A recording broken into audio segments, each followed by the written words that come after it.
Wasn't this wild and crazy Trump going to come in and crash the system and change everything? It sounded kind of reasonable.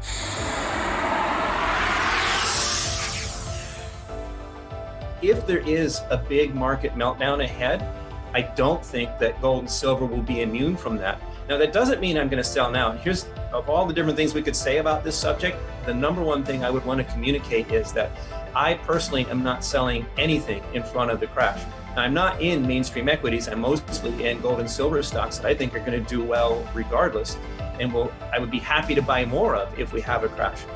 But all that easy money that I'm sure we'll talk about in inflation, deflation, all these things, all that easy money that we know is coming is so bullish that it's possible that we may not get this crash. It's possible that that will just push things higher. And I would hate to sell now out of fear of a crash that doesn't happen and then watch all these stocks that I really believed in take off without me. So rather than sell in front of a possible crash, and I agree, the possibility is quite distinct. It's there, it's in the cards. I don't know how imminent, but I see it as a real threat. And I'm not selling anything now. I'm just making sure I'm in things I would be happy to average down on if we get the chance. I'm building cash.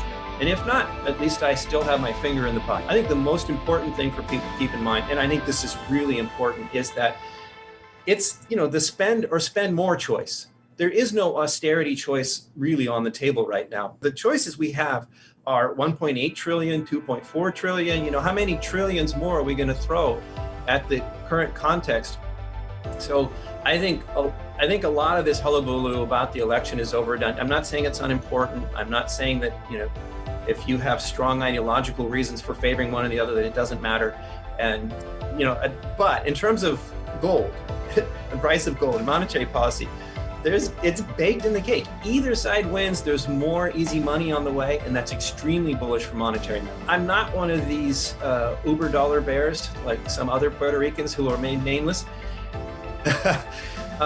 I get that. I actually understand that argument, and I agree. Yes, you're debasing the currency, its value is going down, but other people are doing the same thing. Never underestimate the desperation in the race to the bottom of who can debase their currency fastest. And rightly or wrongly, until the dollar is really shaken off its foundations, it does have that reserve currency status holding it up. And that gives the US the ability to export its inflation and devaluation, as it were. So what I'm trying to say here is that yes, the dollar is being debased, and yes, that's bullish for gold and silver, but so are other currencies. So don't necessarily expect that to show up as this huge move in the forex markets that may or may not happen. And even if it does happen, that gives the other guys an excuse to print more too, so it can be temporary. So my thesis isn't really going to be visible on the DXY exchange. It's just debasement of currencies is good for real assets, particularly real money. Anybody who imagines that a monthly fluctuation in CPI, if it's even real, means that the easy money is done, or that all these trillions of dollars that both sides are talking about are not going to have any impact, I just think that's a huge mistake. I do understand that there is more to consumer price inflation. We're talking CPI, not monetary inflation. I understand there's more to that than money printing. You have the velocity of money and other factors. But money printing is a factor. And it's not just any money printing, it's direct subsidies to consumers that we're seeing. I was just talking to a friend of mine who's a hotel manager. All his employees are collecting more now on unemployment still than they were working for him. He says they're buying new cars. If gold is your hedge against inflation, that was the argument that some of these big banks that have come out pro-gold and making higher gold price projections.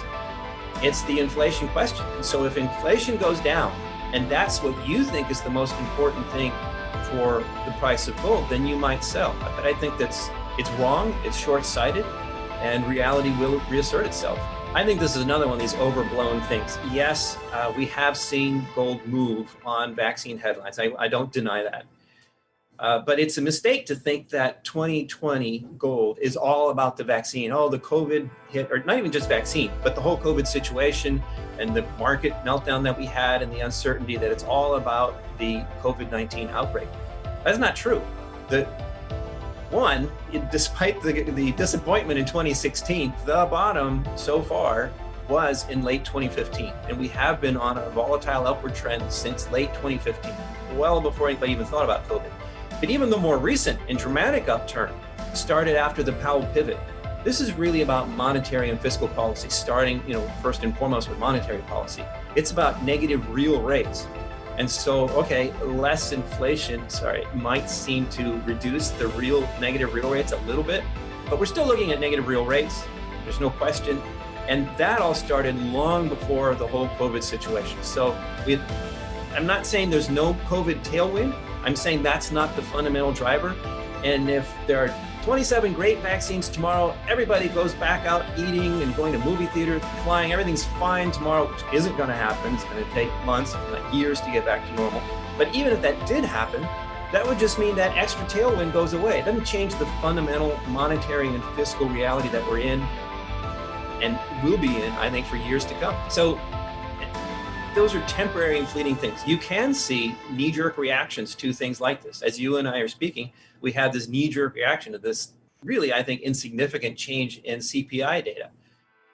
But so if we hadn't started this conversation talking about the possibility of a big crash, I would be saying these are just great buying opportunities. So if you're concerned about a bigger market crash, you may not want to buy every dip that you see now. If you're convinced that there's going to be a big market crash and that's going to hit even gold and silver, then you do not want to be buying the dips now. But if you're not sure of that, if you think that it's unlikely, then things like this, where people, knee-jerk drop gold and it has a big impact on the gold stocks on some really not terribly relevant vaccine news or something like that, then that is a buying opportunity. And once the fear of the crash is behind us, then anything like that where things sell off for the wrong reason, I'd be happy to take that buying opportunity. I don't think that it's realistic to say that millennials or anybody is going to ignore an asset that this year has been delivering in spades. They're seeing success in this space now. Why would anybody ignore that? But I also disagree with the fundamental idea that millennials are somehow immune to the awareness of the value that gold represents. I've said this before, and it may sound a little hokey, but it's true.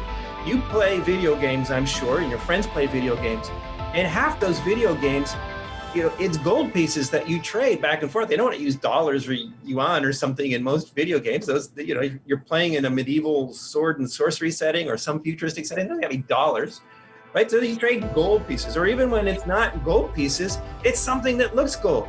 Even Bitcoin, that logo of a Bitcoin, it's gold colored. I think people understand this. It's not, who cares about this? This is only an old part thing. They get it. They see that this is something real.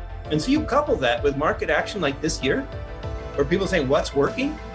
I think you and I have discussed, unfortunately, we don't have that Robin track data anymore, but you and I have seen what looks to be solid evidence of millennials getting it, seeing what's working and jumping on the bandwagon. And already this year, so many gold and silver stocks have delivered spectacular gains, way above, the averages on Wall Street.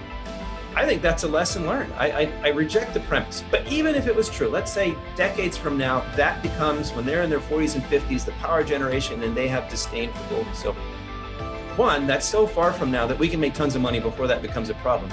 Two, by then, they may have to chop 3 or 4 zeros off the US dollar, given where things are going by now. I suspect that anything real, let's say that gold, demand for gold went entirely to industrial and jewelry uses, right? Like no investment demand whatsoever. There is still industrial demand for gold and jewelry demand for gold, and that would still be there, So at a point in time where the dollar has been devalued to where you're chopping off, 3s or 4s of zeros, any useful commodity, any useful metal will have some value. So 20 years from now, I still think you would be looking at a higher nominal price. We don't need to make gold bugs out of millennials. That's not necessary. All that's necessary is that we be right about the consequences on monetary metals of the fiscal and monetary policies we're seeing. Any investor who's neutral. Okay, here's another way to answer, but let me finish. Any investor who's neutral on the subject, but they're looking for yield, as long as we're right, there will be yield. People will make money. People have made huge amounts of money buying the right gold and silver stocks, even if you hate gold and silver stocks. So here comes the other answer I was going to give you.